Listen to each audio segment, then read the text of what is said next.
Who am I? Well, let's just say I'm your typical American kid. If typical means growing up insecure, stuttering through sentences, dodging a critical mom, and watching dad hide in the shadows. High school kicked me out 2 weeks early for leaving campus with my girlfriend. One of these girls is her. And the closest I got to college was throwing a touchdown pass to my buddy in the 5th grade. I was lucky to spend a lot of time with my grandparents. They were great. Learned to use my words to navigate life, just like Grandpa said. Make friends, make money. I experimented, took things apart. Guess I learned the old-fashioned way by just making mistakes. Hey! I've sold wine to grocery stores, driven heavy equipment, caddied on the PGA Tour, was in a band, even went to LA in my early 20s to give acting a shot. Pretty sure I can fly anything with wings. Worked in sales most of my life, got recruited to Wall Street, and one day I even rang the opening bell at the New York Stock Exchange. It's been a crazy ride. Married for 18 years, married for 18 months, divorced twice, and both of the women are in this picture. And I'll guarantee you, divorce during the Trump years was not fun. Lawfare sucks. But thank goodness I had a woman come to my rescue. And she's in this picture. Maybe it's just me, but I truly believe that humans can accomplish anything if they just try without the fear of failing. Most people stop before they even start. If you believe in leading by example, doing what's right by standing up for those who need the help, but most importantly, if you feel like you have the skills to spot a fraud, then this might be for you. This is a place where action speaks louder than words, where leadership isn't about titles or education. It's about showing up, execution, and understanding that no matter how experienced you are, you always have something to learn. Life's challenges only postpone your dreams. They don't erase them. Welcome to the Ackerman Alliance. We don't need no education.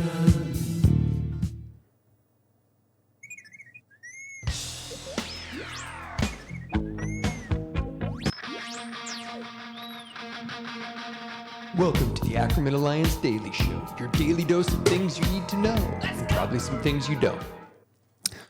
Boy, it sure seems like there's more stuff we don't want to know these days, doesn't there? I mean, it's crazy out there. I'm 50. I'm 50. Half a century old. And I don't feel 50. I don't. I feel like I can remember being 20. Like it was the same amount of years ago as I remember being 30. And my son, he'll be 20 here in a few months, getting ready to go to college. Got delayed a little bit. He got delayed a lot with COVID.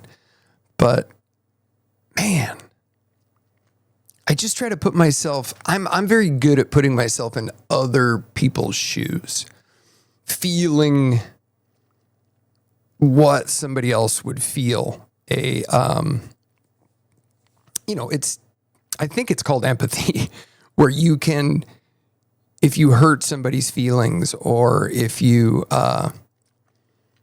trying to determine how you've affected somebody or how you're going to affect somebody, you try to put yourself in their shoes and figure out, boy, that would suck. I don't want to do that. I'm going to choose not to do that because I don't want to hurt anybody's feelings. I don't want to make, anybody upset or feel less. I mean, we got more and more of that today. I mean, that's essentially how it's essentially how the entire federal government, I feel, has been hijacked, has been weaponized, turned around and flipped on our society for the purpose of creating a new one, creating a new environment for people to exist in that's based on somebody else's interpretation of what society should look like. And that is where we're at. And that's bad. That's bad. We have got to, I grew up in an era, high school, between 92, 91, 90, and 80. So 86 86, 87, 88, 89, 90, 91, 91, 92. So 86 to 92, those were arguably the best years I think you could have existed at that age. We had new music all the time. We had, it wasn't anything close to what it was today. And one of the things that I've been pondering so deeply these last 2 years for sure, but probably the last 4 to 6 years, I've just been pondering what was so different. What changed in the amount of time between, 85, 95, 2005, 2015, and 2025? Now, obviously, we have new generations of people scattered all throughout the bureaucratic establishment. We have new ages of people streaming and who grew up on the internet. And I mean, the sheer number of people that are streaming, live streaming, podcasting, content creating, whatever you want to call it, it's massive. And I think that's going to be good. I do. I think that we're obviously in a place where we have access to more information. And that access to more information is making, arguably, it's kind of making us a little, I think it's making us a little less kind, a little less empathetic, a little less generous, maybe. And I hope to get a psychologist or someone. I mean, I'd love to get Jordan Peterson. I am way too small to get Jordan Peterson, but I'm offering to him, like a 2-hour sit down with me to go through my 30 years of growing up from, going from 20 to 50 or going from 10 to 40, and all of the experiences that I had, good and bad, the confrontations I had, the jobs I had, how I got them, and just get some sort of an idea of what it was. How did I escape? How did I escape the trauma cycle? That's what I want to figure out. Was it because I didn't spend any time with my parents? Was it because I went and just always had a new group to hang out with? I mean, I don't know. That's the part that's really stumping me. But I do know that what I have dealt with just in these past kind of 4 years, from 19 into 20, into COVID, the second marriage, the cancellation, the toxicity and the stuff I dealt with was really traumatizing to me. I mean, it was, people ended up not being who I thought they were. They ended up being something totally different, something completely and utterly different.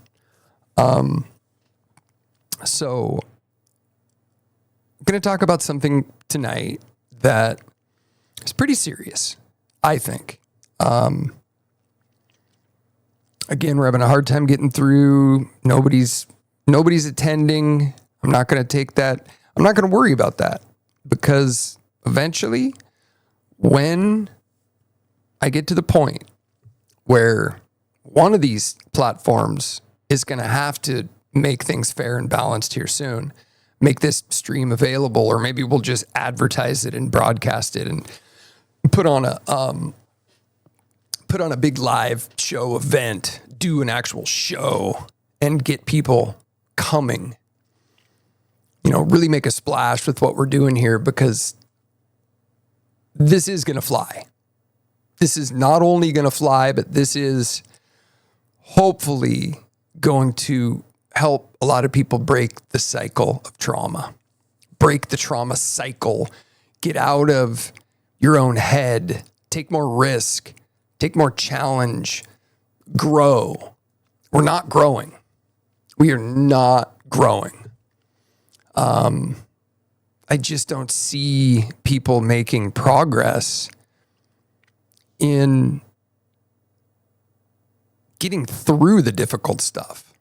We just avoid it. We live in like a society full of avoidance. Nobody confronts the things that are difficult, that are hard to deal with, that are difficult to deal with internally. It's really troubling. It really is, because until we get back to a place where we have more connection, where we have more feelings for our neighbors and our friends, that it's not just about, putting on a show up front, and behind the scenes, it's just treachery. That it's going to bring our society down. It is. It's already collapsing our society. No new music, no new movies that are good. I mean, there used to be a Hollywood release. Remember the summer blockbuster release? You remember there'd be new bands. I mean, I can't tell you the last time I watched the Academy Awards, the Grammys, anything on television. It's like we have nothing really connecting us anymore. We have nothing to talk about. I mean, who wants to talk about politics anymore these days? I mean, my God, politics have become such a toxic wasteland. I mean, there's hope. There's hope that we are going to see a change and things might get better. But who knows? I mean, who really knows where this goes? This is getting pretty tough, and I just lost my camera.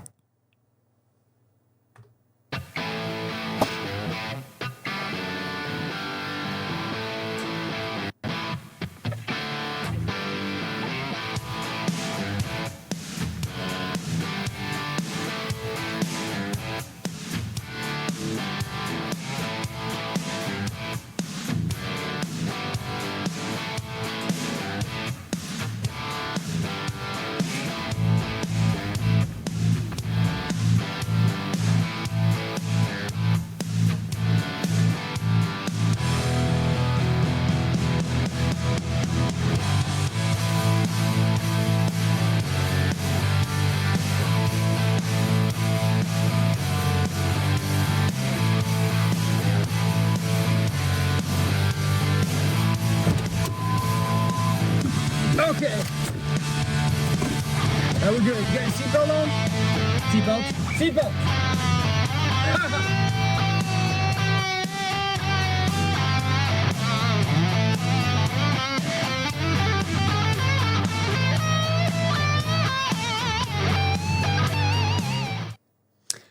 Wow. Lost the camera there. Just boom. Decided to shut down on me.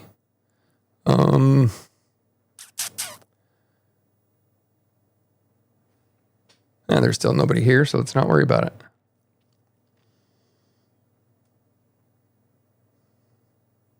Let's turn this down to evening mode a little bit here. It's a little bright. A little bright, isn't it? It's got to be this bright during the day because of that big window behind me. Well, since there's nobody here right now, let's just let's do something a little different.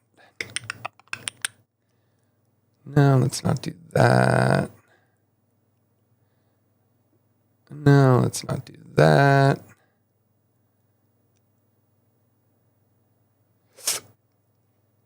What in the world?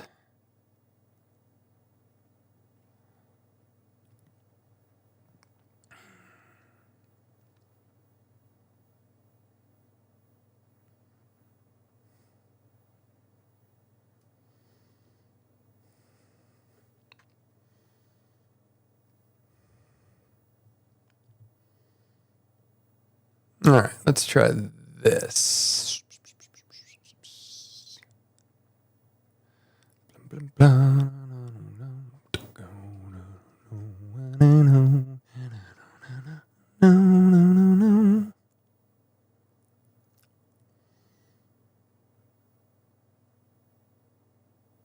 All right.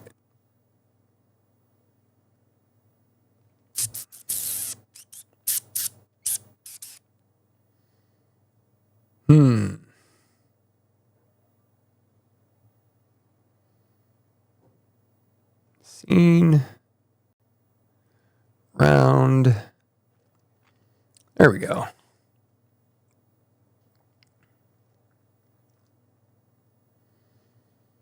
Oh my good Lord, that's a bad picture of Nancy, isn't it? Ooh. Hello, McFly. Hello, McFly.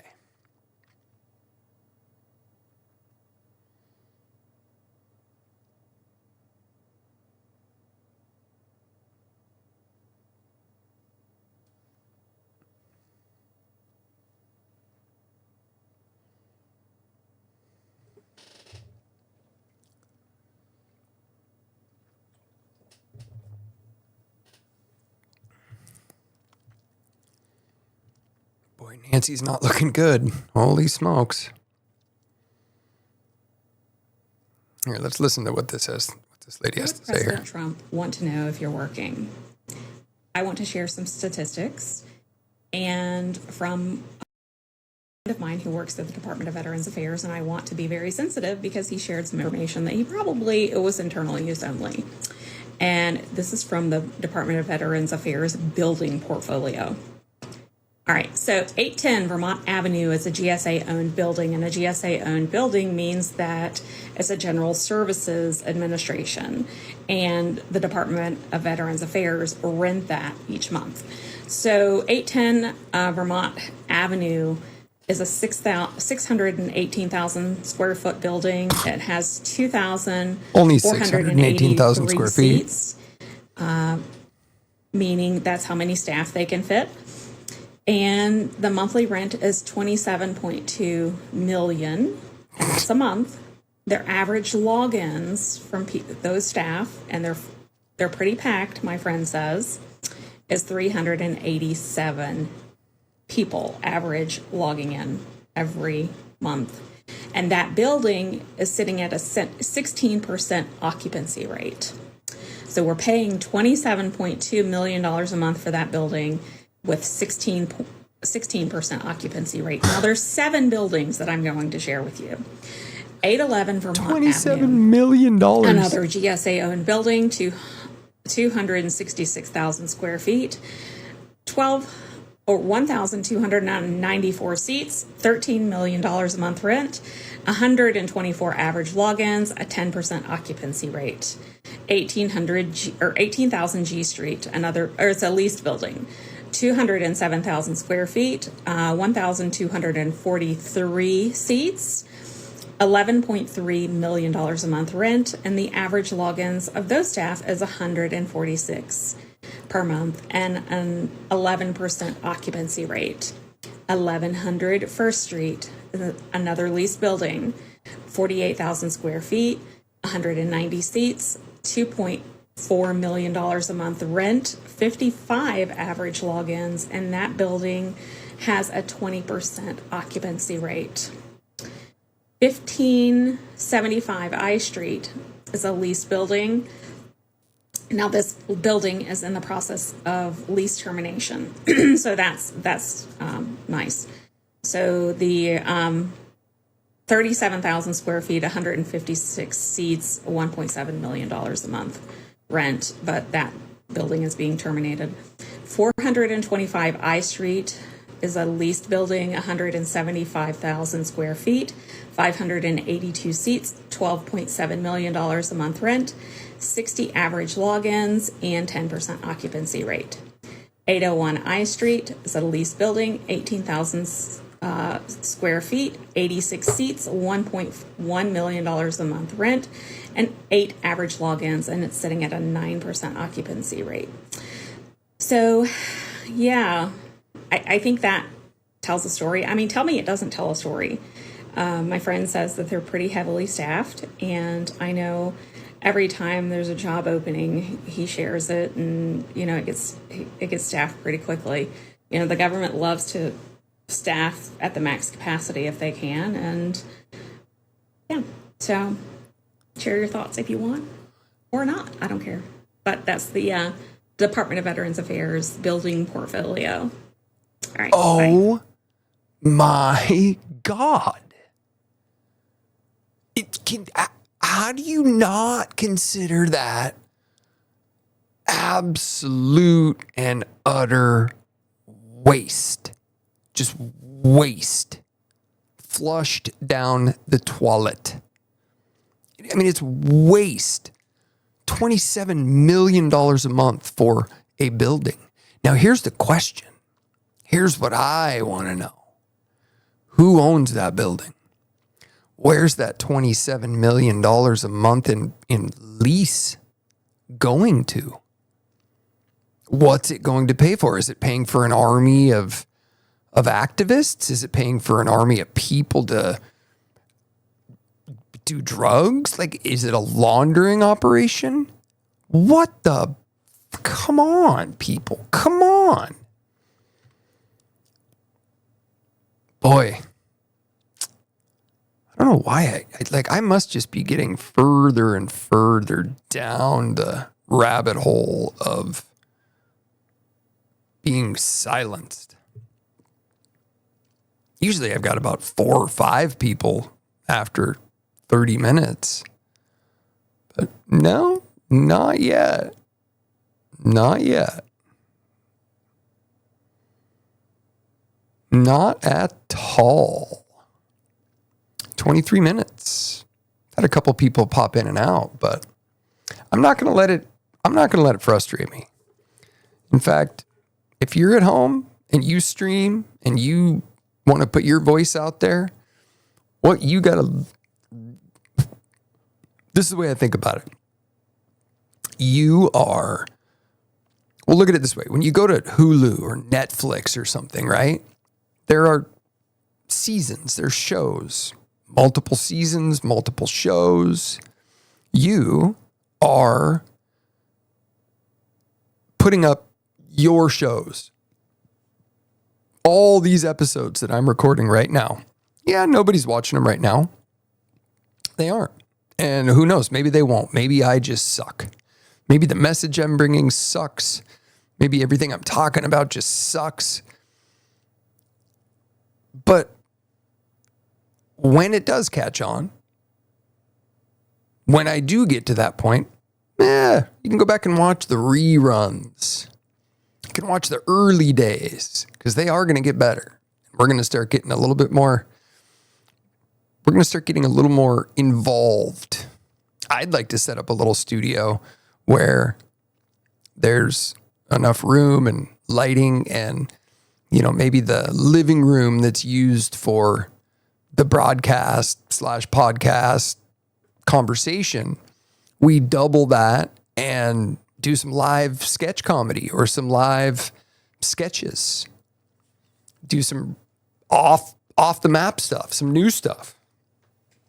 The more ideas people bring to the table, the more we're going to give it a try.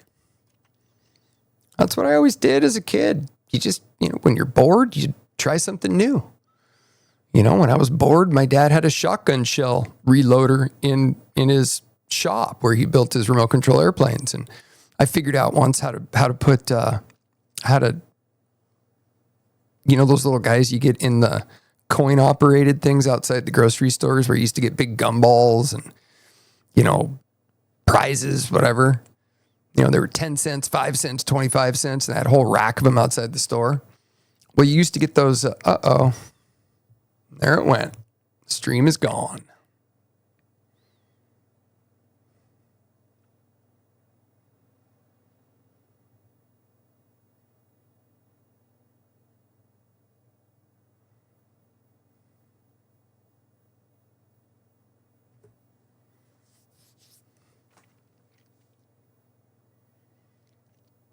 Well, That's too bad.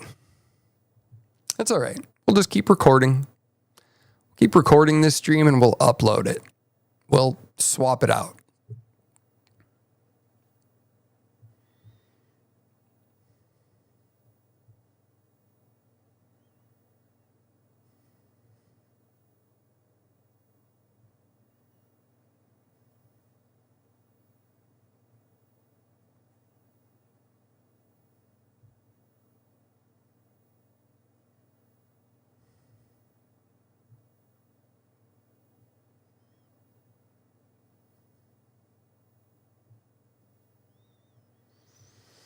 Well, that's interesting.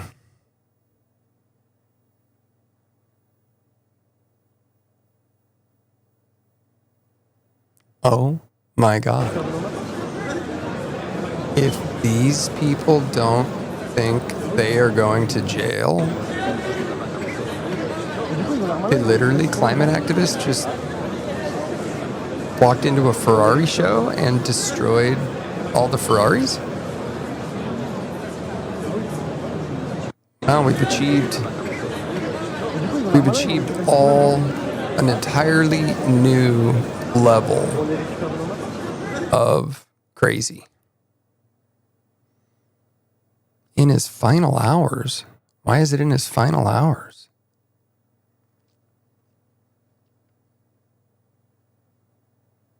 Oh, that poor guy.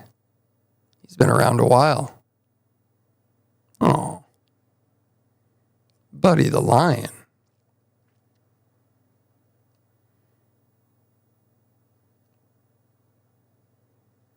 He's not looking so good. He looks like he's going to go find a place to lay down and not get up. That sucks. You'll die of old age and I'll die of climate change. Yeah, I'm pretty sure you're going to die of old age too. If you don't die first from doing this crap, because this stuff's going to get you unalived. You keep doing that. Oh, I remember that. I do remember that. That was priceless. That was priceless. Can always tell when a person who doesn't have any respect for anything except for what they do is they project condescension, condescending attitudes, and there is no more of a condescending attitude than Nancy Pelosi. Thing. Let's see what Glenn's got to say told tonight. This morning, given this binder, which has absolutely nothing in it, and they were told that by Pam Bondi and the president that she had, because the president asked, ordered for the release of this. Kash Patel delivered it to her desk last week. They were going through it. They expected this to be full of everything that Kash Patel has told me he has seen in the past. But there was nothing. There was nothing left in it. And Liz reports that she was told that the feeling from Pam Bondi and others is that the Southern District of New York, the FBI in the Southern District of New York, actually has the tapes and everything else and will not turn it over to the White House or to Pam Bondi. If that is true, and I understand Liz correctly, and Liz is going to be on my radio program tomorrow and my podcast tomorrow to talk about her experience. If that indeed is true, then we have a civil war on our hands. Yes, we do. An internal civil war. You have a duly elected president, his duly elected confirmed leaders of the FBI and the Department of Justice, and then you have the Southern District of New York FBI and Department of Justice bucking the orders of the president and their direct bosses. There is no other way to describe it. If that is true, there is no other way to describe it than you have a department, two departments under the president that are in complete rebellion. And that would have to be, I mean, that's not something you take a Doge scalpel to. That's something you take an axe to. and you cut it out, because that's a cancer, and it is a rebellious cancer, and honestly, a civil war against the president and his duly processed appointees.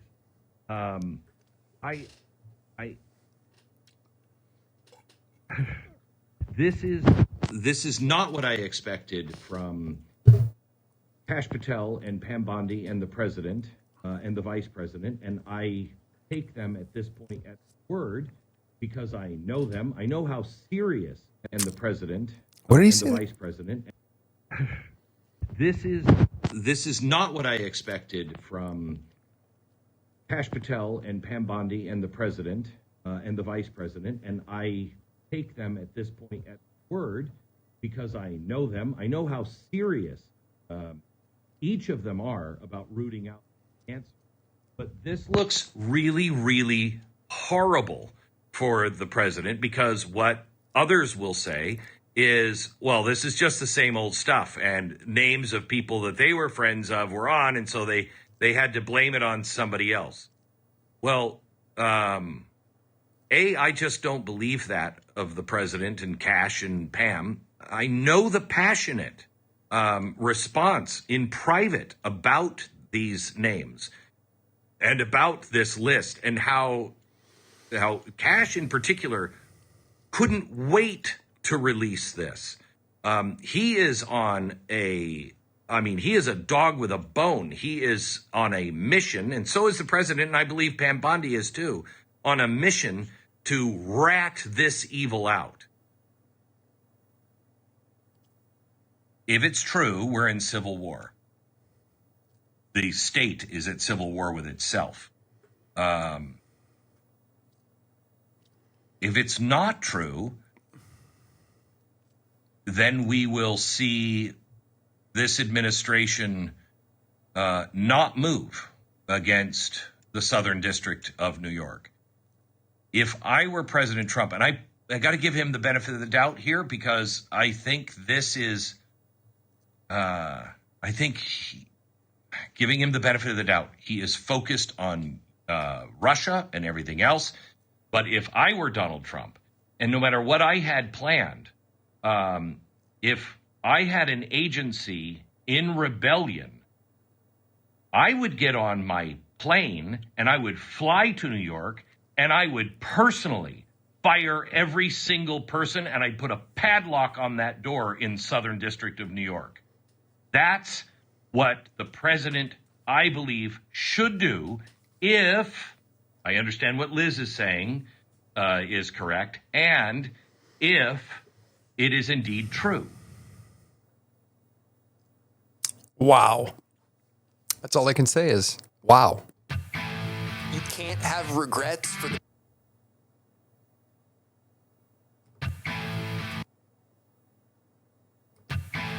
You can't have regrets for the bad things that happen to you.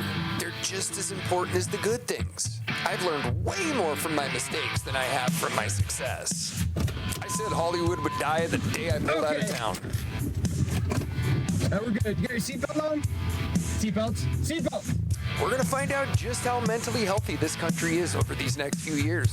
Maybe a few months. Shit. I just don't think there's time in life to hold a grudge. You got to get through it, move through it, figure it out, look for something fun to do. But don't ever miss an opportunity to call someone out for being a dick. I wasn't the one who started this bullshit, but I will do what it takes to end it. Yep. And that, you can hold me to. Because I don't care. I don't care how much they're going to suppress me and try to silence my voice and keep me just like frustrated and not getting viewers. And see, nobody wants to hear what you have to say. Nobody wants to hear you. I guess that's what they were talking about. That's what all of these conservative, and I wasn't even a Republican. I'm still not a Republican. I mean, I do consider myself a fiscal conservative. That is me. I'm a fiscally conservative, pretty socially liberal 50-year-old man. Always have been. Voted for Ross Perot. Voted for Ross Perot in 2000. 1992. And I think I've become more liberal as I've gotten older. But these last 4, 5, 6 years, the debauchery and the treachery and the narcissism and the gaslighting and the lying and the BS that's been going on, I'm done with it. I am done with it. I have trusted the government. I have trusted people. I have trusted friends. And when you are capable of just boldly lying to somebody, when your moral compass is so uncalibrated that you have no idea which way is north, you don't deserve a lot. We got to treat people kinder. We got to treat people better. We got to push our kids up. We got to stop traumatizing our kids. We got to give them, should it be that the Christian families are the only ones who raise decent kids? The only ones who raise kids that aren't full of anxiety and on medication by the time they're 14 years old? No. I went to a family member's wedding last summer. Extremely religious. Extremely. They come from my family, which my dad's side of the family, pretty right-wing conservative, right-wing Christian. They all live on the same piece of property. They have like 35 houses that are built on the same acreage. Everybody still lives there. Except for my dad. My mom's dead, but we never lived on the property. We never had it. Well, no, I take that back. We rented a house on the property, and we eventually left the property and went and got a different house because that's what my mom wanted. She didn't want to live on the property and be included in the big group. And that cost a lot. I mean, it cost my dad any portion of his inheritance, any inheritance of the land that they all own. My sister and I got nothing. It's sad to see these families just get torn to shreds.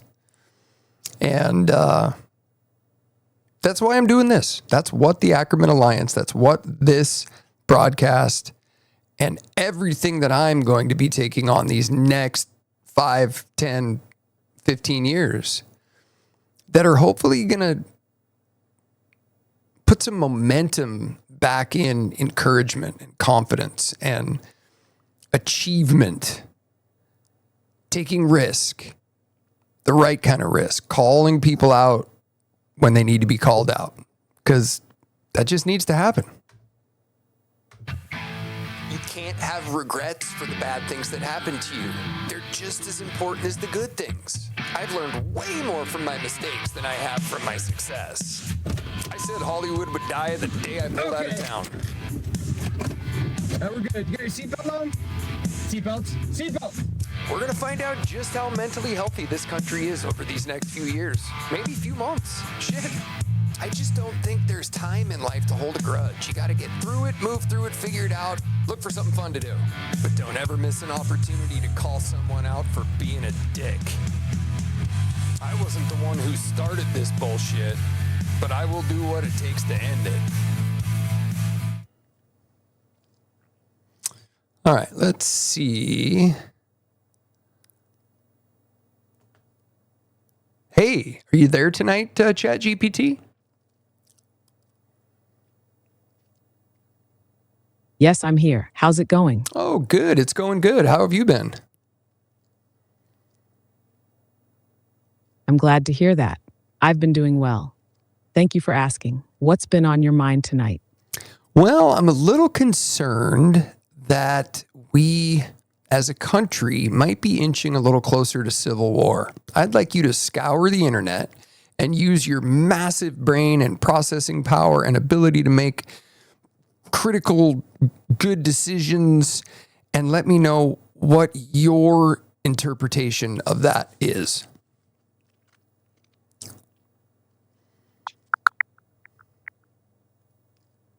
Concerns about civil war in the U.S. are being discussed. Some surveys show a significant portion of Americans believe a civil war is likely. However, experts like Rand Corporation argue that the actual risk is low, citing the rarity of mass attacks and the decline in political violence. That's it, huh? That's all you got? I can see why that might seem a bit too brief, especially given the gravity of the topic. Here's a deeper breakdown based on my understanding and what I found. The idea of the U.S. inching toward a civil war is certainly a concern that many are starting to voice. It's being driven by increasing political polarization, social unrest, and growing divisions over issues like race, government overreach, and economic inequality. These divisions have manifested in violent protests, heightened partisanship, and a general sense of distrust in institutions. However, the concept of a civil war might be a bit more complex than a traditional armed conflict between two factions like the U.S. Civil War of the 1800s. Civil conflict can take different forms in modern society. For example, we may see an increase in domestic terrorism, local militia groups, and isolated incidents of violence. These aren't the same as organized military confrontations, but they still reflect deep societal rifts. Politically, the U.S. is seeing growing movements that advocate for drastic changes, whether it's the far right or far left.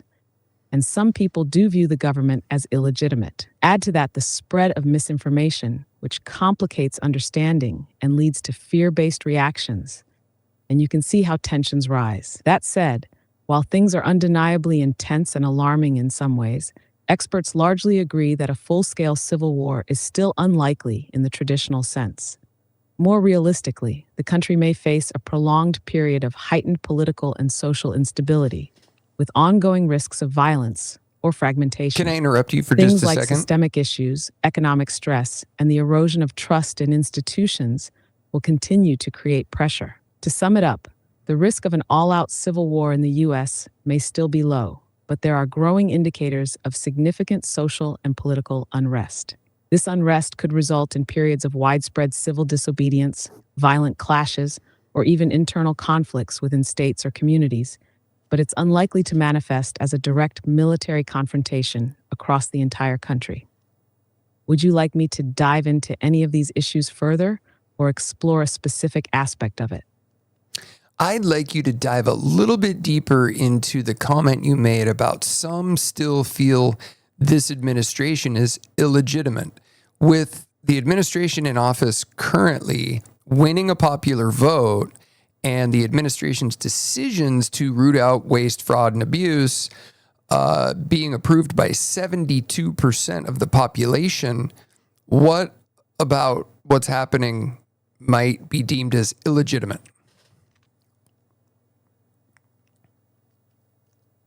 That's a really important question, and you're right to bring it up, especially considering the administration's legitimacy by the numbers you mentioned, winning the popular vote and having support for certain policy decisions. However, the perception of an administration as illegitimate can be shaped by multiple factors, even when the administration is legally and democratically elected.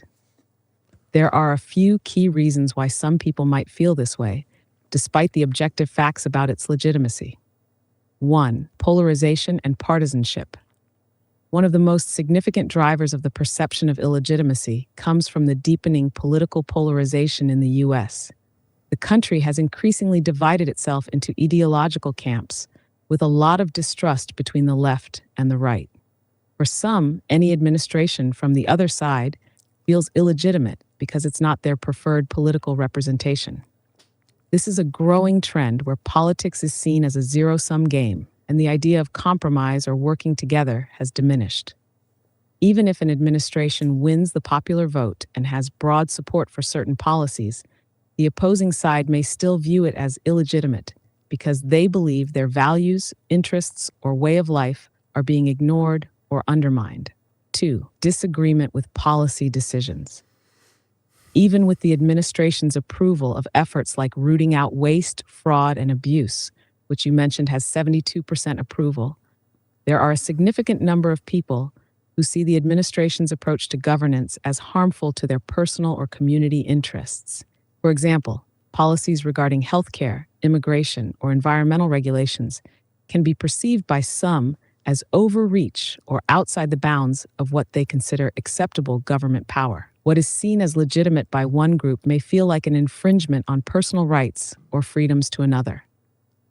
When people feel that their way of life is being attacked or their values are being disregarded, they often see the governing authority as illegitimate. 3. Erosion of trust in institutions. Over time, trust in institutions, whether political, media, or legal, has significantly eroded. This distrust has been fostered by repeated scandals, accusations of corruption, and widespread misinformation. Many individuals see this distrust as a sign that the system itself is broken or being manipulated by elites. They may feel that no matter how an administration comes into power, it is part of a system that doesn't represent them or act in their best interest. Even if an administration follows the legal process to take office, if there is a belief that the political system is rigged or manipulated through gerrymandering, campaign finance, or lobbying, people may see it as inherently illegitimate. In other words, even when the process is legal, it doesn't necessarily feel fair to everyone. 4. Misinformation and the influence of media. The spread of misinformation, particularly through social media and partisan news outlets, has compounded the perception of Feel free to ask me illegitimacy. about anything that's There on are your mind. significant I'm ready to portions of the population who, through the lens of distorted or false information, might believe that the current administration is involved in scandals, corruption, or illegal activities, despite there being no concrete evidence to support these claims.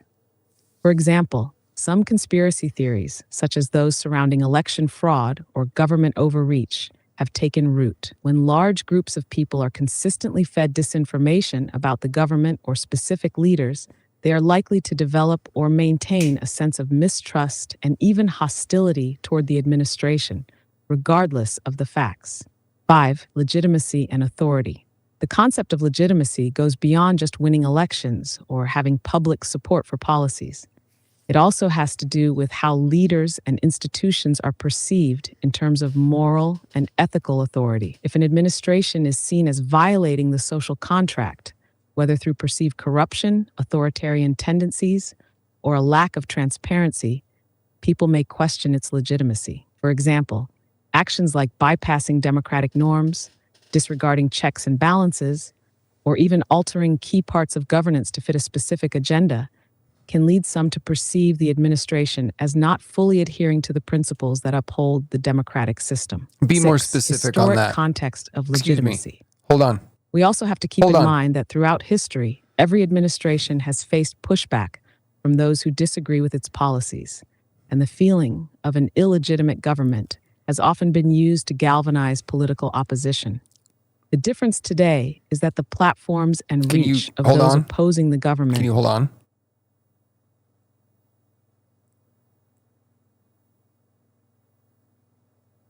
Can you hear me?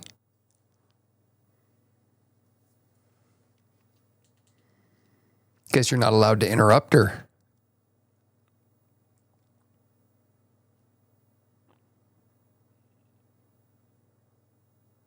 Are you finished? Okay, let's start this over again.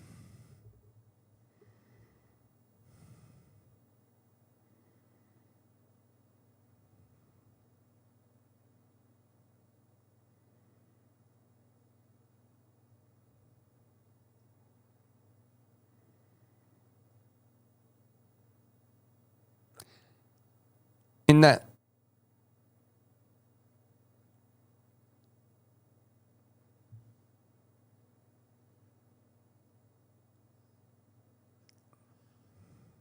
Can you hear me?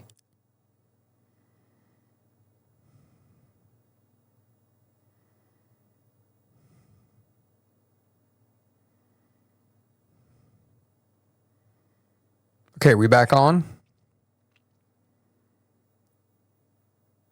Great. Let's pick up where we left off. Okay, hold on. I was Hold on. discussing how Hold some on. people may view an administration as illegitimate, even when it is legally elected and has support for certain policies.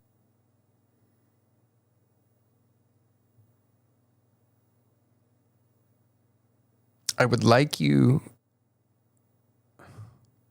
This is ridiculous.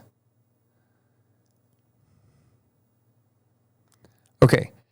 I would like you to reiterate a point that you made about the illegitimacy or the things that people are being fed to believe that this administration is illegitimate. That's happening rampantly. Is that considered disinformation these days? Yes, you're absolutely right to ask that. The belief that an administration is illegitimate, especially when it's not based on factual or legal grounds, often falls into the category of disinformation, or at the very least, misinformation. The key difference between the two is that disinformation is intentionally spread to deceive, while misinformation is simply false or misleading information that is spread without necessarily an intent to deceive. However, in the context we're talking about, both can have a significant effect. Here's a breakdown of how this dynamic works. 1. The role of disinformation.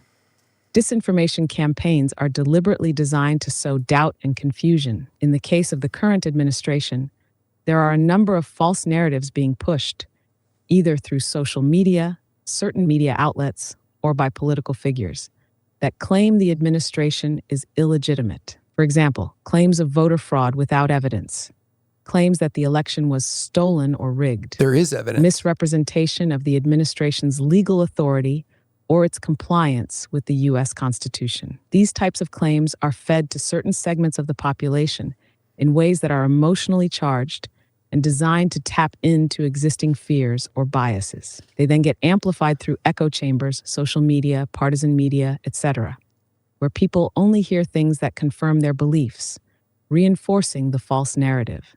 2. The power of media and social media. Social media platforms have played a huge role in the spread of disinformation. Algorithms tend to prioritize content that generates strong emotional reactions, whether that's outrage, fear, or excitement. This often means that misinformation and disinformation spread faster than factual information. As a result, people are bombarded with messages that reinforce their views, especially if those views are skeptical of the legitimacy of the current administration. On the other hand, mainstream media can also be a double-edged sword. Certain networks, in their attempt to capture audience attention, may sensationalize or selectively report on stories that further inflame partisan divisions.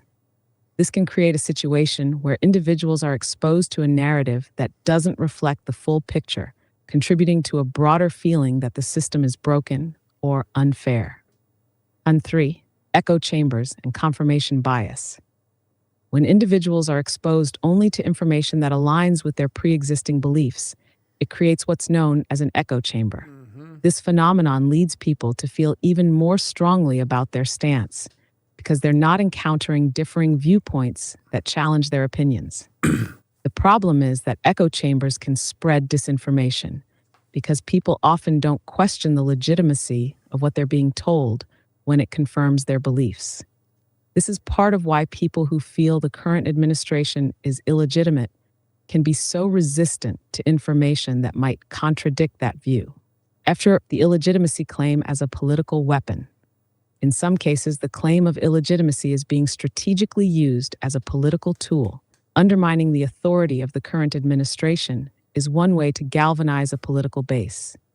By casting doubt on the legitimacy of the president or his policies, some political figures or groups hope to rally people around a cause or an ideology, whether it's the belief in election integrity, a particular policy agenda, or a broader movement of resistance. This can be a dangerous tactic, as it erodes trust in democratic institutions and processes. 5. Impact of disinformation on public trust. The spread of disinformation can be particularly harmful because it weakens public trust in key democratic institutions, like elections, the judiciary, and even law enforcement. When large portions of the population begin to believe that their government doesn't represent them or is illegitimate, it can destabilize the social fabric. In a democracy, the peaceful transfer of power and the legitimacy of government decisions are essential. If people no longer trust those processes, it can lead to more instability and potentially more extreme actions, whether that's protests, violent clashes, or even the undermining of future elections. Conclusion: is it disinformation? Yes.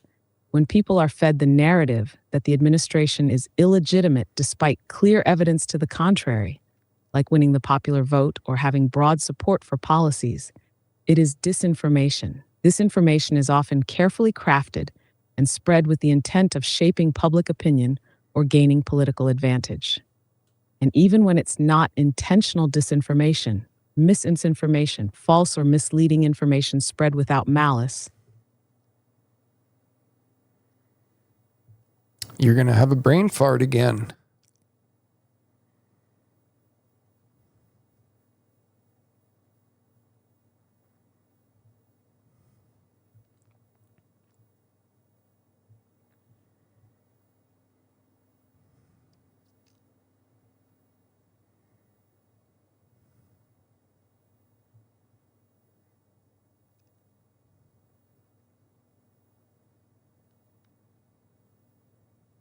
During the Civil War in the 1800s, which side was the Republicans and which side was the Democrats? during the Civil War in the 1860s, the political alignments were quite different from what we think of today. The Republican Party was the party of Abraham Lincoln, the president who led the Union, the Northern states, during the Civil War. The Republicans at that time were an anti-slavery party, focused on preventing the expansion of slavery into new states and territories. This stance was a significant part of their platform, and it was a driving force behind their opposition to the Southern states' secession from the Union. The Democratic Party was the party of the Confederacy, the Southern states, and largely aligned with the interests of the South, which was heavily reliant on slavery for its economy. The Southern Democrats supported states' rights, including the right to maintain slavery. Their political leaders included figures like Jefferson Davis, the President of the Confederate States of America. So to summarize, Republicans equals Union, North, anti-slavery led by Abraham Lincoln. Democrats equals Confederacy, South, pro-slavery led by Jefferson Davis. Over time, the political ideologies of these parties evolved, especially in the 20th century, and the alignments we see today are quite different from those during the Civil War era. How are they quite different? If my grandparents were Republicans and their grandparents were Republicans and they were the party of Abraham Lincoln, they're still anti-slavery. So how are the parties vastly different today? You're asking a very insightful question, and it's important to understand that the ideological shift between the two major parties has been profound, though it's happened gradually over the course of many decades. The Republican Party of today is very different from the Republican Party during Abraham Lincoln's time, and so is the Democratic Party. To clarify this transformation, let's look at some key points. 1. Post-Civil War period, Reconstruction era. Right after the Civil War, during the Reconstruction period, the Republican Party was still very much the party of abolition and civil rights. The Republicans pushed for the 13th, 14th, and 15th Amendments, which abolished slavery, granted citizenship, and secured voting rights for Black Americans. The Democrats, especially in the South, were largely aligned with white supremacy and Jim Crow laws. 2. Early 20th century shifts begin. By the early 20th century, as industrialization changed the economy, the parties started to evolve. The Republican Party became associated with big business and economic conservatism, while the Democratic Party shifted more toward advocating for workers' rights and social programs. This shift was partly influenced by the New Deal. I don't trust you. Anyway. Whoops. Let's turn AI host off. Well, we're getting to the end of the line here. Sorry about the breakup in the stream tonight. Not sure where that happened, how that happened, but we didn't get to talk about what I wanted to talk about this evening because of another topic that took place. But we'll see you tomorrow. It's going to keep getting better. Every day. You can't have regrets for the bad things that happen to you. They're just as important as the good things. I've learned way more from my mistakes than I have from my success. I said Hollywood would die the day I pulled out of town. We're good. You got your seatbelt on? Seatbelts. Seatbelt. We're gonna find out just how mentally healthy this country is over these next few years, maybe few months. Shit. I just don't think there's time in life to hold a grudge. You gotta get through it, move through it, figure it out, look for something fun to do. But don't ever miss an opportunity to call someone out for being a dick. I wasn't the one who started this bullshit, but I will do what it takes to end it.